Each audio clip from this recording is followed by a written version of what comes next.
Namaskar, Dev Barudisdyum. Probably my Konkani knowledge is limited only to the greetings. I'm going to confine my lecture. I'll not call it a lecture, I'll call it a discussion. My discussion on the Sanskrit manuscripts of Goa through English as the language. Now this shloka, which is mentioned in the, not in my presentation, but was on the pamphlet of today's event, Nahi Gyanen Sadrisham Pavitramahi Vidyate, as it means there is no knowledge like sacred knowledge. Sacred knowledge is the truest form of knowledge.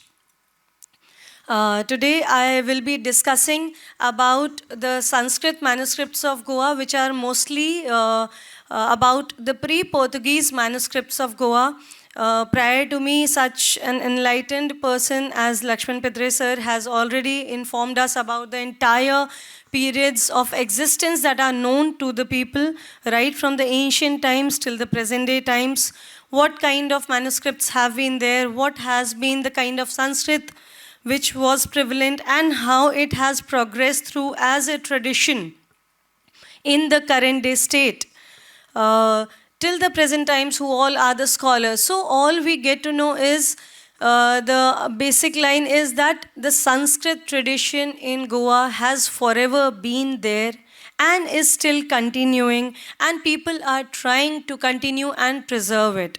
The present day or today's event, a symposium on the history of Sanskrit in Goa, is one of these attempts of preserving and continuing the Sanskrit traditions of Goa.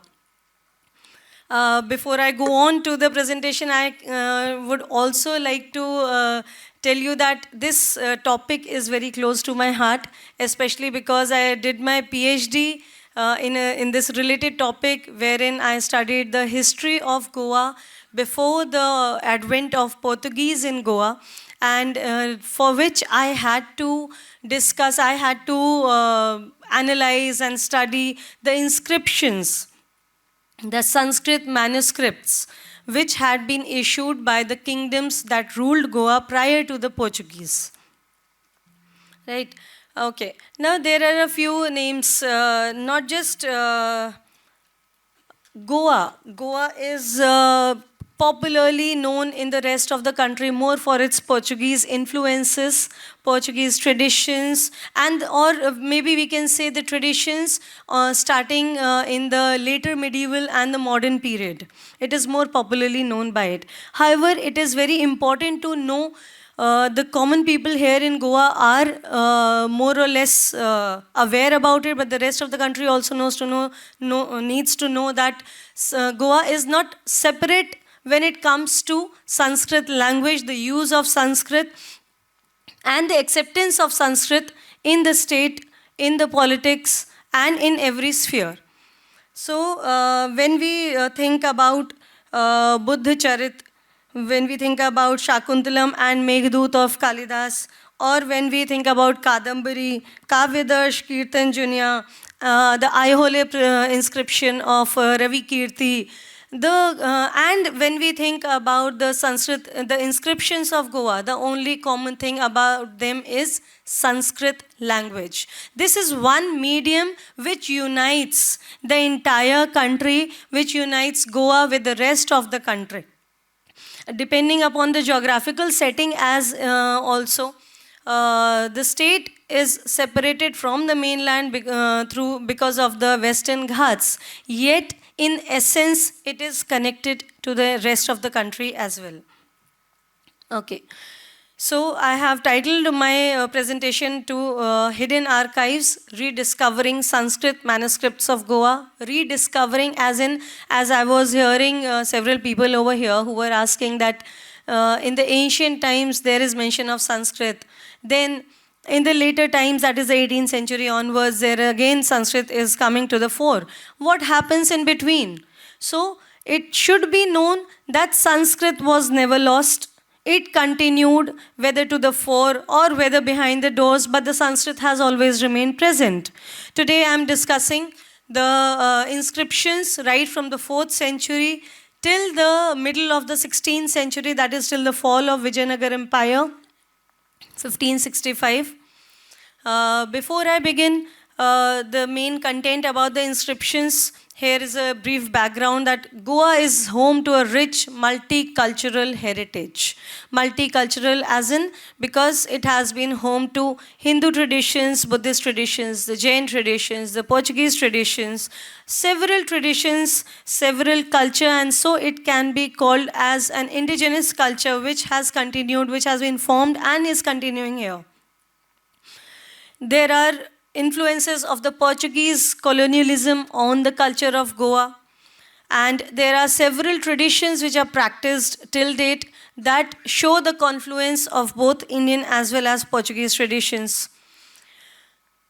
The information about the culture and the traditions of Goa can be obtained through the archives which serve as remains from the past. So basically the archives or these manuscripts are the connecting link for the people of today to what has happened previously in Goa. What is the past of Goa? What is the history of Goa? Who were the people who were ruling here? Who were the people who were residing here? And what kind of people were they? So a major source to this kind of information comes from the archives, which basically forms the Sanskrit manuscripts. So the Sanskrit manuscripts are not just a connecting link of the language with across the country, that is with different areas of India, but they are also a source of information, they're a source of details about what kind of society existed. What kind of culture and traditions were practiced? What kind of religion was practiced? What kind of connection the state or the kingdoms had with other parts of the country? Right? So this is the whole plethora of information which is stored in these manuscripts. Now the Goa State Archives houses more than 25,000 manuscripts belonging to both pre-Portuguese as well as Portuguese period and later on as well post-independence times. And these documents are in a variety of languages which include Sanskrit, Marathi, Konkani, Portuguese, Persian, Arabic, some Kannada records might also be there and many more. However, today we will discuss about the Sanskrit manuscripts, some of them which are there in the archives and some possibly the original inscriptions might not as well be there. And what is the significance of these manuscripts? So, as we all know that Goa has earliest find mentions in Mahabharata as Gomant. And the earliest historical evidence of Goa comes from a 4th century inscription that is of the Bhojas. And it is basically through the inscriptions which have been unearthed till date, some from the lands, farming lands, some from the private collections of the people, some which are continuing as hereditary lineages in the families who were awarded these grants by then ruling kings. Some are also present in the archives or in for example, the Deccan College in Pune. It also houses one or two of the inscriptions of the kingdoms of Goa. So this way, several inscriptions which have been found, they help in tracing down what exactly is the history of Goa. And that is how we find the chronology, that is how we find the other details of the place. So, the recorded history of Goa starts from 4th century onwards. However, there are mentions of Goa as Kove and in different terms in the geography, then this Pliny's book. So, there are mentions of Goa and neighboring areas in the travelogues of the foreign travelers who came to India for the purpose of trade and for other purposes. Now these records which form the manuscripts, they have been issued by the various ruling kingdoms and they include inscriptions of land grants. These land grants are offered to, granted or gifted to various people. They are given to individuals, the Brahmanas. They are given to a group of Brahmanas. Then they are also given to the temples. They have been given to the Jain basdis. They have been given to Buddhist viharas. So there are a variety of inscriptions, there are a variety of land grants which have been provided by the ruling kingdoms. Apart from that, there are inscriptions which have been categorized as hero stones, the fallen soldiers. So they have been praised by the kingdoms. Then there are sati stones, the females who have done sati over the pyre of their dead husbands. So there are a variety of inscriptions. And then there are records, there are also lithographs, which also show what is the development of science and technology. Some of them are housed in the Museum of Old Goa. So there are several variety of inscriptions and lithographs which are available. Now these inscriptions have been found to be engraved both on stone as well as copper plates. So the copper plates were mostly those which were given to the individuals or to the single individual Brahmana who is being praised by the kingdom, by the king for his service to the kingdom, or for being learned in Vedas, in Vedantas. And it were these learned people who were mostly the recipients of these inscriptions, of these land grants, wherein the lands were gifted free of tax to these Brahmanas. So not all Brahmanas were given the land grants, but it were the elite ones or the highly educated ones who were provided land grants, wherein they got free lands, wherein the agriculture could be carried out, or sometimes the houses were also built for their residence, and they were free from all kinds of taxes. So none of the state's authorities could go onto those lands or cause any kind of trouble to these Brahmanas. So they were kind of protected by the state, right? And the stone inscriptions are mostly those. They form part of those institutions like the temples or the Jain basdis or tanks which are sanctioned by the kingdom for the help of the people, for irrigation purposes, for worshipping in the temples, and likewise. So there is a distinction between the stone inscriptions and the copper plate inscriptions, the Tamrapatra as they are known in Hindi or in Sanskrit. Now the language, or regarding the language of the inscriptions, now when we go back to the Bhojas, then to the Chalukyas and the kingdoms that came up one after the other, the peculiarity of the inscriptions that have been found in Goa, or the provenance of these inscriptions, based on the provenance of these inscriptions, it becomes very clear when you analyze that in Goa, all the inscriptions are Sanskrit medium inscriptions. They have been composed in Sanskrit language, barring a few, of course, as I mentioned, the hero stones. The hero stones are almost all of them are in Kannada. They are not in Sanskrit language. So another important aspect which comes out is who is the person, who is the recipient, or on whom is the inscription focused. Right? So in case wherever there are the Brahmanas and other people, the inscriptions are in Sanskrit, whereas the hero stones where the soldiers are there, who probably were people who belong to the neighboring region of Karnataka. So these inscriptions are mostly in Hale Kannada. I'm sure if you visit the archives or if you visit the museum where these inscriptions are housed, you will be able to see the difference between the two. So likewise, the inscriptions, the pre-Portuguese inscriptions are in two important languages, which is Sanskrit and Hale Kannada.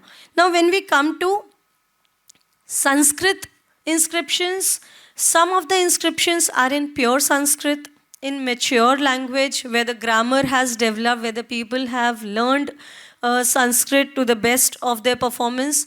So there, the pure Sanskrit is there. It is not mixed with any other words, any other language. Whereas there are certain inscriptions wherein you will find Prakrit words, or you will find Marathi words, you will also find Kannada words, as in how the language is developed, and depending upon the composer of these inscriptions, they are interspersed with some of these other language words as well. Okay. Now, Goa as we have seen, or the history of Goa, which is known, it has housed various temples. It has also housed several mathas, which have been centers of Sanskrit learning. And there have been scholars throughout who contributed to the Sanskrit culture and traditions. Now, what kind of scholars there were? Okay, so these scholars basically studied all the ancient scriptures of India. Okay, so you can find the connecting links that the education throughout the country at this point of time was similar, wherein the ancient scriptures were studied, the Vedas, the Vedant. Okay, the astrology was studied, science and technology which was developed at that point of time, that was also studied, the logic was studied. Okay, apart from that, the Sanskrit language itself, grammar, the literature, that was also studied, and it was also taught in the educational institutions. What kind of educational institutions there were, I'll come to that later. But Sanskrit, in this way, it became a house, it became a center of learning, center of Sanskrit learning. Okay, this region was connected with other regions of India through similar scripts again, like the Nagari script has been used. There is a variety of scripts which have been used in these inscriptions. For example, the Nagari script is there. Then the southern characters are there which have been used. Brahmi script has been used. However, not pure Brahmi is there, it is mixed. And different languages have been used, as I mentioned earlier. Sanskrit, which is a pan-Indian language, or as Sheldon Pollock in the current times has called it out, as a language of the gods. So whoever wants to claim that cosmopolitan identity, those kind of kingdoms went on to use that language, Sanskrit. Then Marathi, Kannada, and in times to come, Konkani, as it developed, that was also used for writing the texts.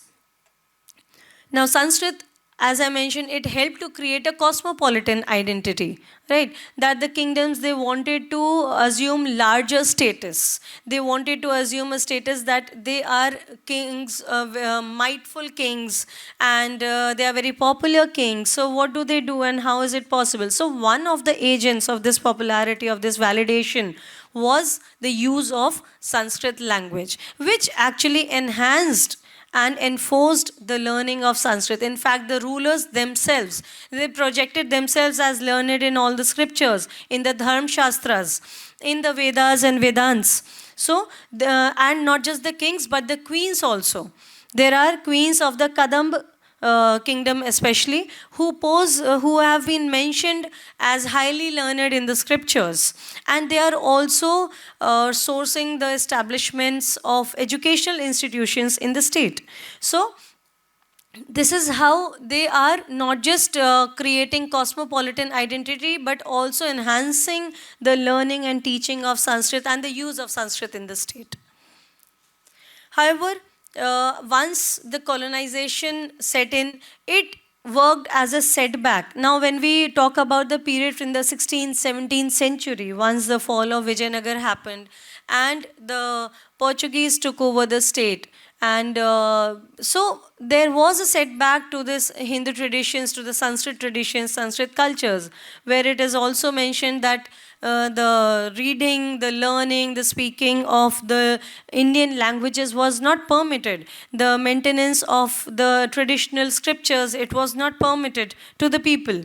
And so this several factors, because of their political expansion, because of their emphasizing on Portuguese ways and methods, the Hindu traditions, the Sanskrit traditions, they suffered a setback. And so it did not remain Sanskrit, what do you say? It did not remain to the fore, it did not remain common on the common front of the public. It would have continued behind the doors. Once the people started fleeing Goa because of the Inquisition and other kind of activities, they probably carried their heritage with them. Right? They were not, and this happened because they were not allowed to continue reading their own scriptures and practicing their own traditions in their land.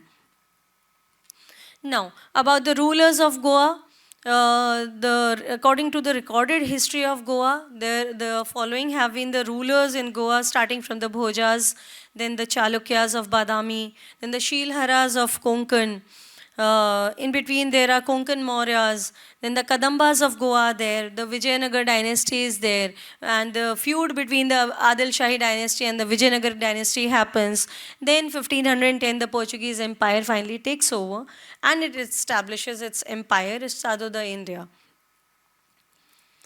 Regarding the manuscripts of Goa, so as I mentioned earlier, there are Sanskrit inscriptions, which are the records which have been issued by the ruling dynasties to specific recipients. And apart from that, there are Sanskrit literature. Here I have included Dvayashray and the Sahyadri Khand of Skanda Puran. Now the Sahyadri Khand of Skanda Puran, which I am mentioning or referring to here, is the Garsinda Kunha's version of Sahyadri Khand. The provenance of the records or the places where these records have been found, they are Goa. Several records have been found in Goa, the coastal regions, the hinterland.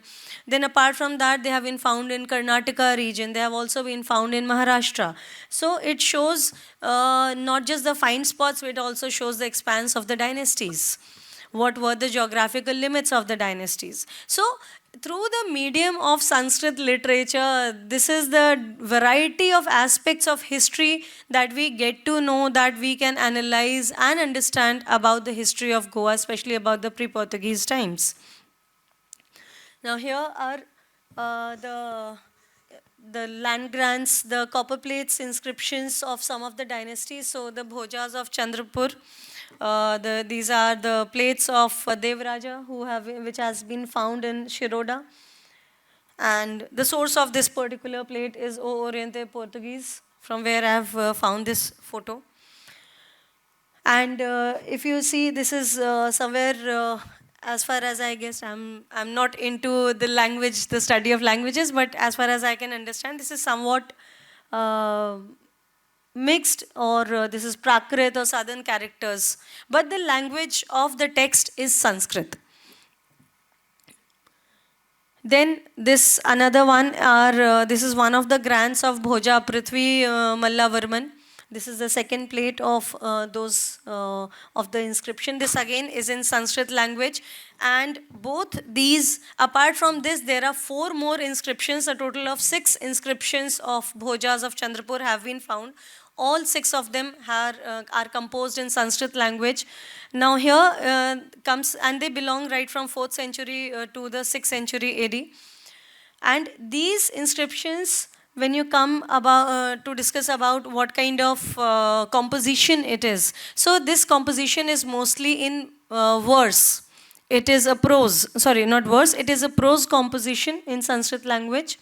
And it has Prakrit words which are mixed somewhere in the text along with Sanskrit. So this can actually be understood as the emerging or the developing stages of Sanskrit grammar in the state, wherein Prakrit words have also been used. Now if you compare the same time frame to the rest of India, the Gupta period has already been called as the golden period of revival of Sanskrit literature, because all their inscriptions were in Sanskrit. However, can I ask a question in between this? Can anyone tell me which is the first Sanskrit inscription of India?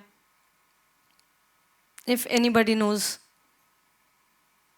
Which is the first Sanskrit inscription that was found in India. Sanskrit has been the Rigvedic language, and before the Mauryas also it was there. After Buddhism and Jainism, Prakrit came up. But once the Mauryas subsided, again the revival of Sanskrit started. Okay, so the first inscription which was found in Sanskrit language in India was the Hathi Bada inscription at Nagari, which is a place in Rajasthan. So that was the first inscription. Then the second inscription, almost a similar time frame, the time is not very clear. It is the Ayodhya inscription of Dhanadev, where it mentions about Pushyamitra Sunga. Okay, then comes the very famous inscription. There are few more inscriptions in between. The very famous inscription, that of Rudradaman, the Prashasti of Rudradaman. That is somewhere around 150 AD, 150 CE if you whichever way is okay. So that is the first, that has been called as the first prashasti or the first eulogy in Sanskrit. And Sheldon Pollock has called it the first political use of Sanskrit. Okay, where it is available for everyone to see and read. So even before the Guptas, Sanskrit started to emerge. Yes, in the Gupta period, it came very properly across, wherein everything was compiled only in Sanskrit language. So when you talk about the similar time frame in Goa, from the 4th century AD, even in Goa, the Sanskrit inscriptions started. So Goa was not aloof from the developments in the rest of the country. Regarding the characteristics of these inscriptions, as I mentioned, the language is Sanskrit. Few Prakrit words have been used here and there. The composition is prose style. It mentions the land donations to Brahmanas and to Buddhist viharas. So we also get to know that apart from the Brahmanas or from the Brahmanic culture, there was Buddhist traditions also. There were viharas over here, probably remnants from the Ashokan period wherein they moved across this area. Now, however, these inscriptions, they do not mention the hereditary lineage and the origin details of the royal families. Now, this is a contrast from the later inscriptions. Later inscriptions of the Chalukyas, of the Shilharas, of the Kadambas, they all mention how the family originated. So the mythological origins are mentioned. What is the hereditary lineage? Who were the earlier kings before them? What is the relationship of one king to the other? Okay, so all these kind of details were mentioned in the later kings. However, the Bhoja's inscriptions do not mention them. They directly go on to the mention about the grant, who are the recipients of these grants, and what are the benefits that are associated along with these land grants to these recipients of the donees.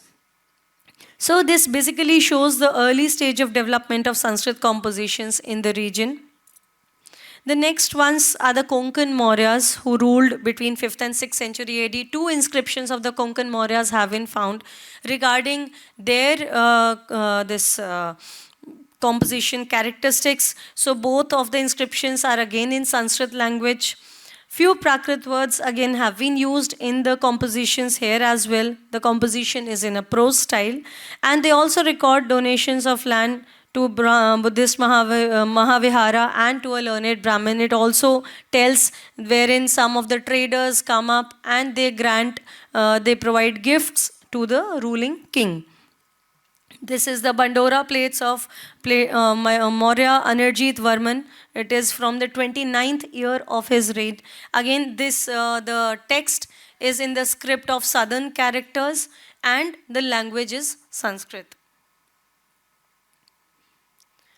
Then the next important ruling kingdoms that emerge during this time are the Chalukyas of Badami. I have mentioned them as the Chalukyas of Badami because till this time they were not divided into two branches, that is the Western Chalukyas and the Chalukyas of Vengi.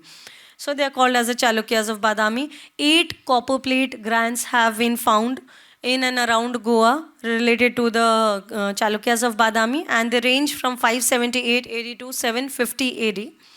The language of all these inscriptions is Sanskrit. The composition is again done in prose. And they record donations of lands in Goa and Maharashtra, Nerur, Chiploon. These are the areas which are mentioned.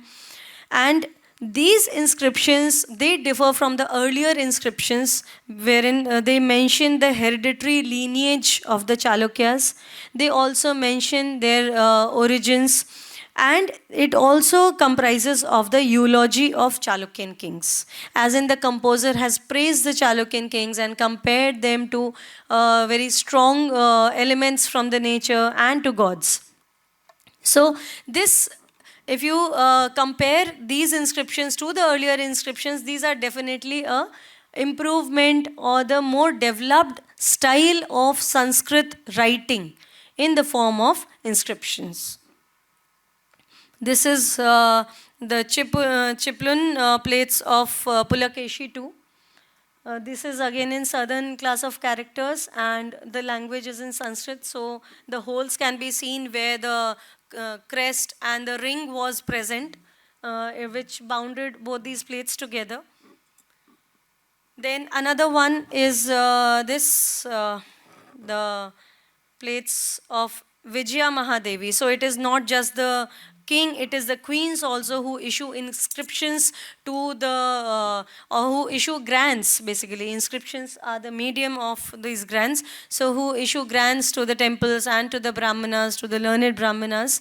And because she was the regent queen at this point of time, the king was a minor, and so she was carrying out all the political activities which the king should be doing. So again, these are 4 plates, and very interestingly, these inscriptions were engraved in a manner of a book, wherein when you open the first plate, the engraving will be on the inside of the first plate, then on the second plate, the reverse of the second plate, and so on. And the last plate will have the engraving only on the inside of the plate, not on the last side. The plates were thick enough wherein the inscriptions could remain secure. They wouldn't be weathered so much, and that is the reason how it is still legible.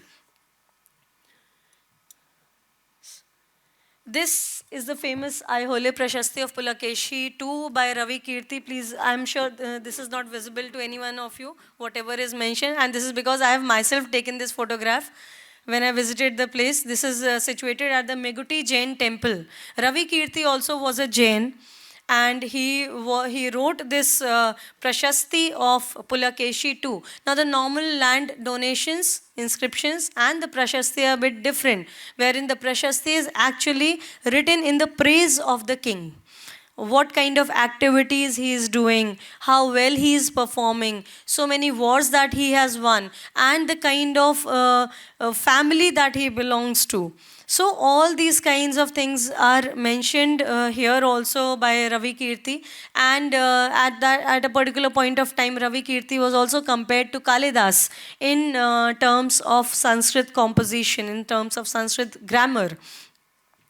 So this is a very famous inscription of the Chalukyas of Badami. This is also in Sanskrit language, but the script is different.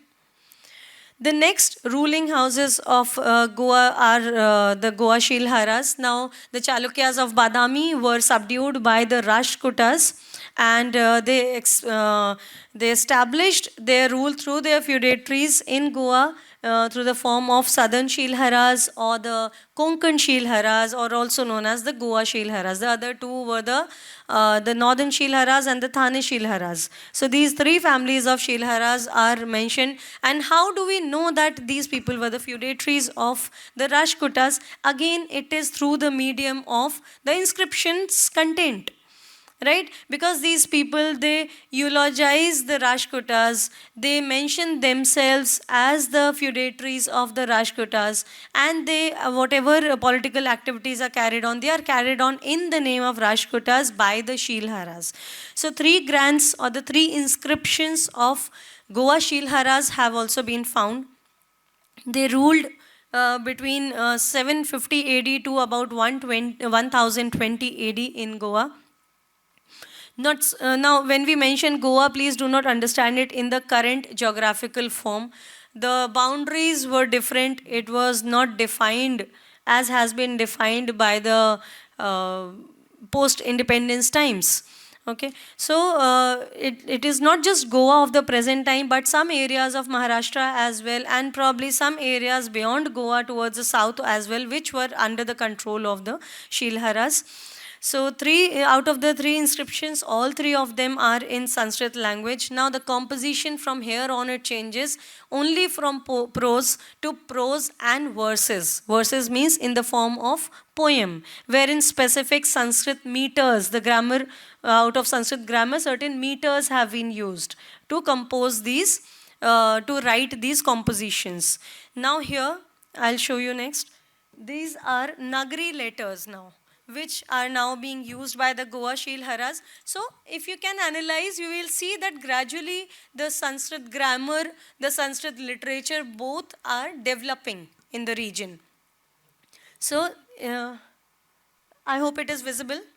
Yeah, so these are the Nagari letters, and that is the translation of this particular plate, where it mentions Siddham, Jayatu Tara Sarvagyo, Nannanatu, and so on. So this is the inscription which is provided. Again, it has the ring area where the rings are put and they are bound together. So the next one is the Kharepatan plates of Rattaraja from Shaka year 930, where it is very clear. I'm sure you can make out it is written Om Namah Shivaya. In the first line, the imprecatory verse is Om Namah Shivaya, and then it has went on to write about the dynasty, then about the grant which has been given by the king to the Donis, and so on. So this is the next phase of development here. After 120, again the Western Chalukyas subdued the Rashtrakutas, and so they placed the Kadambas of Goa as the feudatories, as their feudatories, in order to control the western coastal trade here in Goa and to maintain their control in this particular region. Now, one thing more before we move on to the Kadambas of Goa. Now, the southern Shilharas or the Goa Shilharas, their inscriptions are in Sanskrit, whereas the Rashtrakutas, that is their overlords, their inscriptions are in Sanskrit, they are in Telugu, and they are in Kannada. So again, the point which I mentioned earlier, that who are the audience, whom are the records focused to, who are the Donis, depending upon that the language of the inscriptions have been chosen. So accordingly, Kannada was utilized around a particular region near Kolhapur, because that was earlier a Kannada speaking region. Then in other parts Telugu was there, and in rest of the parts Sanskrit inscriptions were issued. Now, the glorified period or the most glorious period of the Goan history of the pre-Portuguese times, it comes with the Kadambas of Goa. So they are established here in Goa as the feudatories of the Western Chalukyas, and their rule extended roughly between 1008 AD to 1350 AD. And this time period is again determined based on the records of the Kadambas of Goa, records which have been found. Now, the records of the Kadambas, they are not just been found in Goa, but they have also been found in Karnataka, because the geographical territory which they covered or which they ruled was Goa as well as regions from Karnataka. So, accordingly, Sanskrit inscriptions have been found related to Goa, whereas Kannada inscriptions have been found related to Karnataka. There are a few exceptions, of course, where bilingual inscriptions are also there, where a certain temple in Karnataka, there the same inscription is written in Sanskrit on one side, and that is a stone inscription, and Kannada language on the other side. So probably it again caters to different kinds of people, as is mentioned in Skanda Puran and in inscriptions of the Kadambas of Banavasi, and also in certain inscriptions, the Talagunda pillar inscription and all, and in certain inscriptions of Kadambas, that they invited Brahmanas from the north to settle down in their countries, in their territories. So it is kind of an understanding that probably these bilingual inscriptions, they cater to the requirements of both kinds of Brahmanas or both kinds of audiences. Now these compositions are totally in poetry form. Some of them are in prose also, but it has been understood as a very developed or a mature phase of Sanskrit poetry writing, poetry composition in the inscriptions of the Kadambas. One of the meters I have mentioned here, Anustubh meter, which I got to know. There are several other meters also which have been used in the composition of these inscriptions. Now these inscriptions, they also are religious land grants, which include grants to the temples, to the Jain Basdis, and there are educational grants also. Now here comes a very important and significant part when we are talking about the development of Sanskrit or the patronization of Sanskrit by the rulers of Goa. So now the educational grants were given in the form of establishment of Agraharas and the Brahmapuris. Both were the two different kinds of educational institutions. Now what was taught over here? what did the students learn here? So firstly, these grants were catered for the development and the maintenance of these educational institutions, and also for providing for the requirements of the students and of the brahmanas who studied there or who taught over there. Now coming to the topics which were taught, so there were Vedas that were taught, there were Vedants which were taught, all the scriptures were taught there, astrology was taught, grammar, Sanskrit grammar and literature was also taught, science and technology, that was taught. So a variety of books were taught. Now, since these books, this is, we are talking about the second millennium, and all these books on astrology, on mathematics, yeah, mathematics was also taught, they had already been composed in Sanskrit language. So it is to be understood that all the teaching and learning here in these educational institutions, they were continuing through Sanskrit medium. So the scholars, for them to study these books, to study these topics, the learning, the understanding of Sanskrit was the basic requirement, the basic necessity. So the kings basically were providing for the development of this particular language, and they were patronizing it.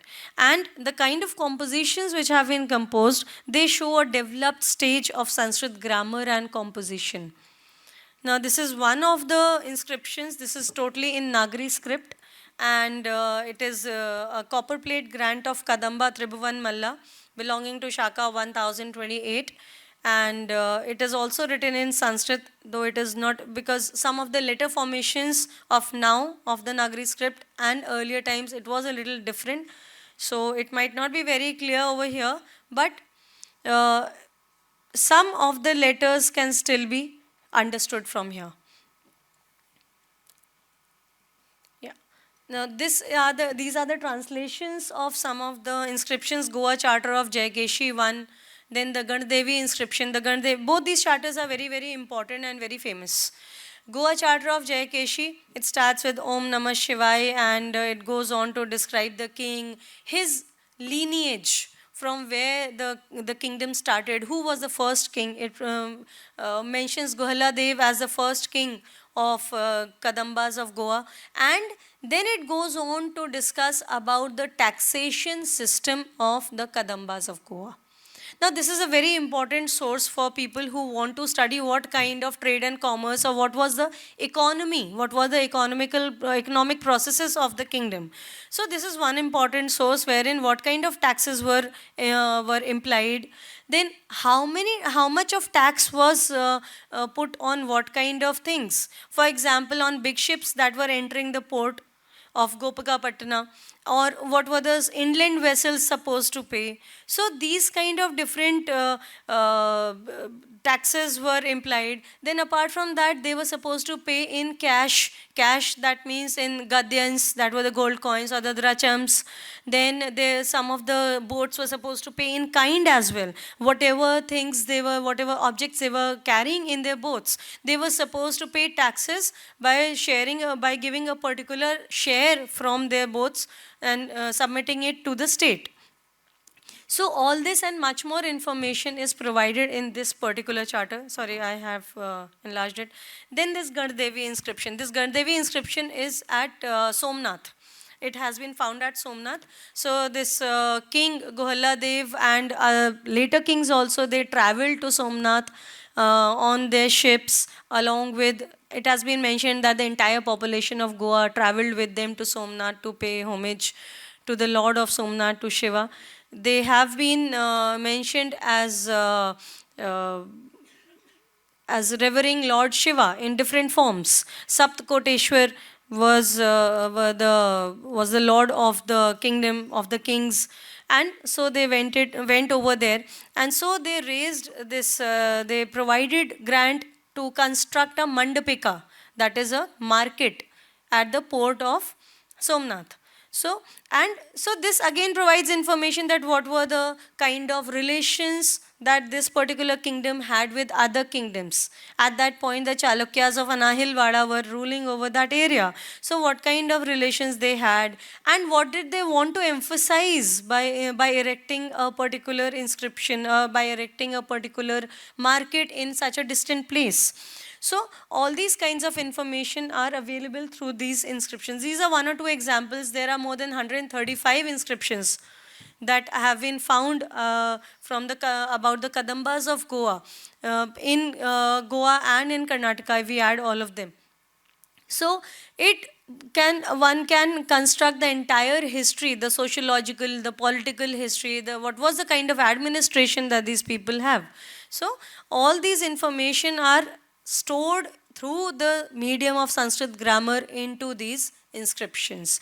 And these inscriptions are the only source currently to study about the pre-Portuguese period, because much of literature has not been found, not literature, these are also literature, texts or the books or any kind of plays as we have in other parts of the country, they have not been found.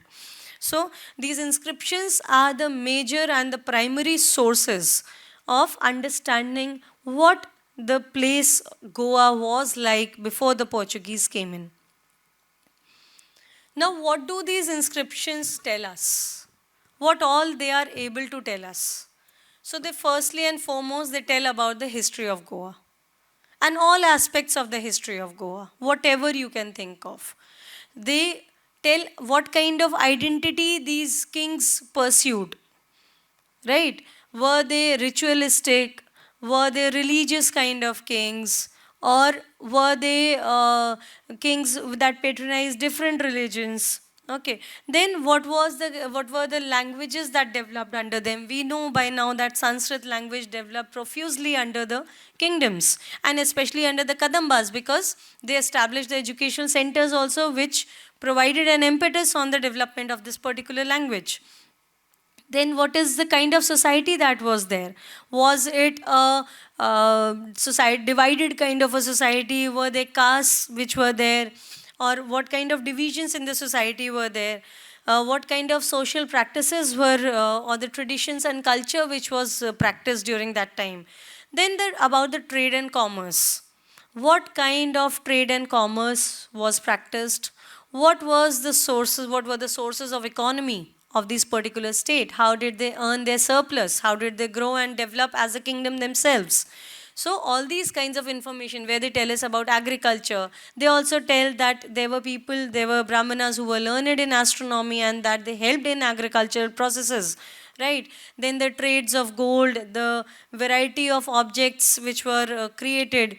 So these people were there. Then there were several guilds which are informed through these inscriptions.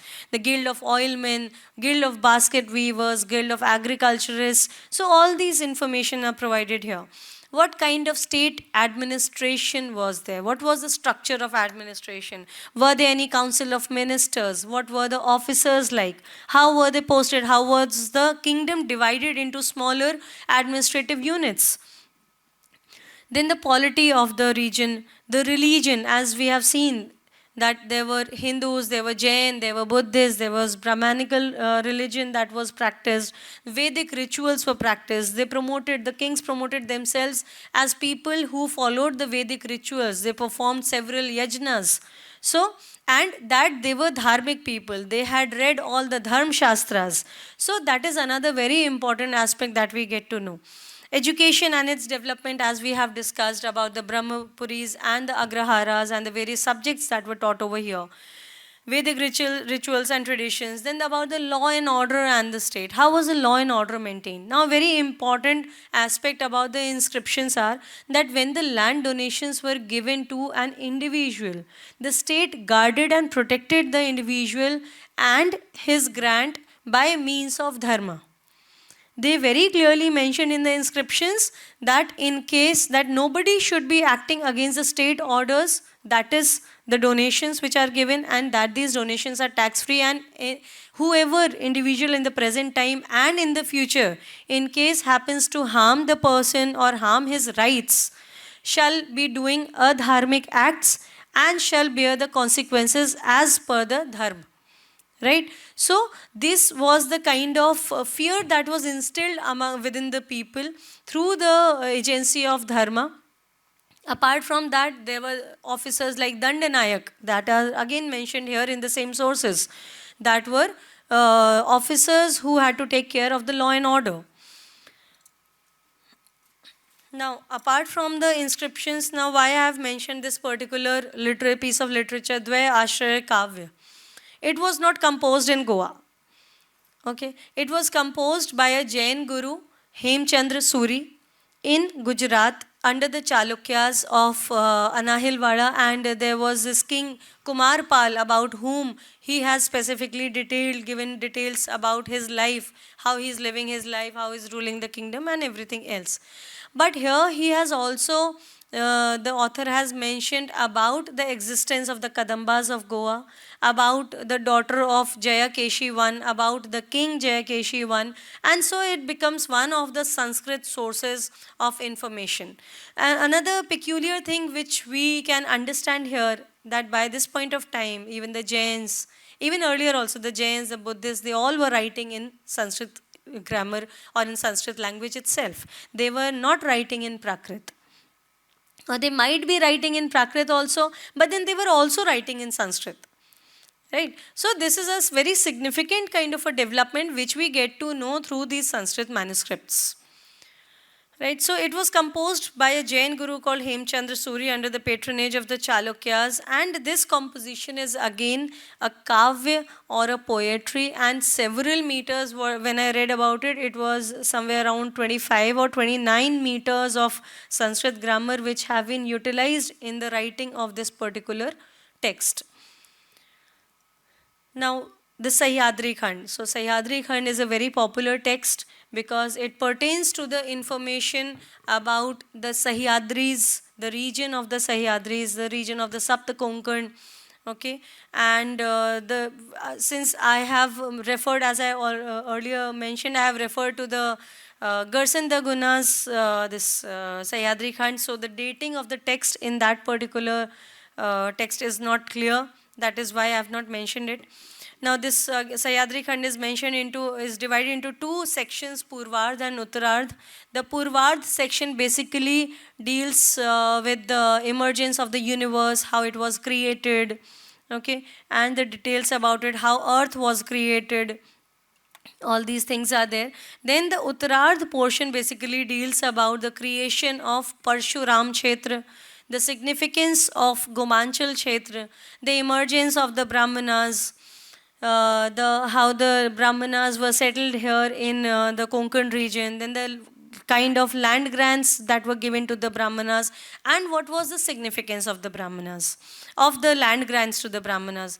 Then it also mentions about the significance of various tirths, like the Chandrachud Tirth, which is identified as Chorao, the Nagavya Tirth, which is identified as Nagwa or Nagave, Varunapur Tirth, which is identified as Varna, the Kamakshi, Mangish, Saptakoteshwar and Shankhavali. These temples or these places are very important, and they are mentioned in, so they form the part of the Sanskrit tradition, they form the part of the religious and the cultural tradition of the particular place. What kind of religious orientation was there? What kind of cultural and traditional practices were being practiced in the land? So all these information is provided here in Sahyadri Khand. Out of them I have mentioned two of the chapters here very briefly. The Parshuram Kshetra Utpatti, that this chapter deals about how this Konkan region emerged, which is also known as the Parshuram Kshetra. So the line 26 of this particular chapter, it informs that Lord Parshuram threw his axe in the sea, and the sea receded by 3 yojan of length, which created this particular region. And since this was a new region, so it did not have inhabitants, so he invited Brahmanas from the north to come and reside in this particular region. And it also mentions that he consecrated through the medium of these Brahmanas various temples in the region, especially for Lord Shiva. so who came and got established here as Lord Mangesh. Then it also informs about the rise of Mayur Varma of Kadambas of Banvasi, who established the Kadamba dynasty. So it helps to relate, to connect the various different sources of information of history about this particular region also. Another one is the Gomanchal Kshetra Mahatmya. So this specifically is dealing about Goa, and it is in the form of a dialogue between Skand and God, where he is called as Ishwar. So Skand is asking Ishwar to explain what is the Mahatmya of Shiv in context of this particular Gomanchal region. And so Ishwar informs him about the various aspects, what are the different tirths, what are the different gods who are residing in this region and how significant they are. And amongst them about the linga of Lord Mangesh, Mahalsa Devi, Shanta Durga, Nagesh, Saptakoteshwar, and how they were consecrated in Goa. Now, all these sources, where from can we access these manuscripts? So these are some of the sources. This is not an exhaustive list at all. This is just an indicative list. There might be more areas. So the Goa State Archives remains one of the primary areas, one of the primary places from where the manuscripts can be obtained. Other than that are the Goa State Library. Then there is Goa University Library also, which houses several collections. Then there are private collection, as today itself the gallery was having Kundaikar collection. Then there is Pisolenkar collection is there. So these are some of the places from where these manuscripts can be sourced. These are some of the primary sources from where each and every inscription of Goa can be obtained, which includes Epigraphia Indica throughout different volumes. And these are all the published sources, so the interpretation and what is the content of the inscription. Apart from that, what kind of lexicography is there, what kind of language, what kind of grammar, what kind of script is used, all kinds of details are mentioned over there. So Epigraphia Indica, various volumes are there. Indian Antiquary is there. Corpus Inscription Indicarum, this specifically mentions the inscriptions of the Goa Shilharas. The South Indian inscriptions, different volumes of that. Then the Journal of Bombay branch of Royal Asiatic Society, especially J.F. Fleet's publications which are there, they are having these inscriptions. Then important inscriptions of Baroda state, they especially mention about the Gandevi inscription. Then the newsletter of Historical Archives of Goa, where the people have published some of the inscriptions. Pisolenkar collection is there. Then Kadamba Gula, G.M. Muras, he has conducted a wonderful, he has done a wonderful work on the Kadambas family entirely, including the Kadambas of Banvasi, Kadambas of Goa, Kadambas of Hangal, and all different branches, where again he has exhaustively worked on the Kadambas of Banvasi, but the aspects of Kadambas of Goa are also there. Then the sources of history of the Kadambas of Goa by S.G. Kadamb, that is another source. So here I rest my discussion. Thank you so much.